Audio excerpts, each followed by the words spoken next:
নমস্কার বন্ধুরা, শুভ দুপুর। সবাইকে আন্তরিক ভালোবাসা জানিয়ে আমি একটা ভিডিও, আমার বাড়িতে আজকে বড় বড় ট্যাংরা মাছ, সর্ষে ট্যাংরা ঝাল করেছি, তাই তার ভিডিও দিচ্ছি। চলুন দেখে কীভাবে করছি। তার আগে আমি একটু ফটোশ্যুট করে নিয়েছিলাম, তার জন্য এই যে ফটোশ্যুট করে এবার চলুন রান্নাঘরে যাই দেখি।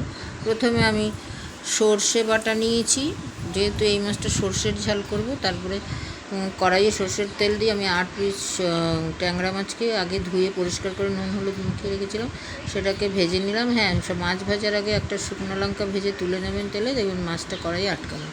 তারপরে মাছ ভাজা হয়ে গেলে তুলে রেখে সেই তেলে আমি টমেটো কুচি দিয়ে দিয়েছি, দিয়ে টমেটো কুচি নরম হতে দিয়ে তারপরে মেন সর্ষে বাটাটাকে, সাদা সর্ষে বাটা, সেটাকে কষতে দিলাম। কষা যখন হয়ে গেল তখন আমি এই যে প্রতিদিনের মশলা, ঝাল লঙ্কার গুঁড়ো, কাঁচা লঙ্কা, নুন হলুদ এবং আদা, জিরের গুঁড়ো, ধনের গুঁড়ো, এতে আদা রসুন পেঁয়াজ কিছু দিতে হবে না। তারপর দিয়ে টেক্সচারটা যখন এবং ঘন ঘন হয়ে এলো তখন আমি ভাজা মাছগুলোকে দিয়ে দিলাম।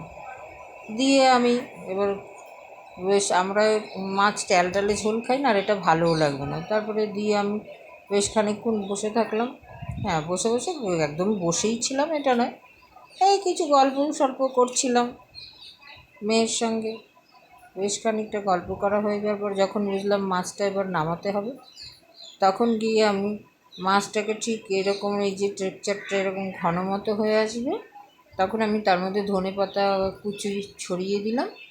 ধনেপাতা কুচি ছড়িয়ে দিয়ে গ্যাসটাকে অফ করে দিয়েছি। দিয়ে এবার এই যে গরম গরম নামিয়ে গরম গরম ভাতে পরিবেশন করেছি। আপনারাও করে খেয়ে দেখুন। ঘোষ কিচেনের এই ট্যাংরা মাছের ঝাল সত্যিই অপূর্ব স্বাদের। আপনারা খেয়ে কমেন্টে জানাবেন। দেখা হচ্ছে।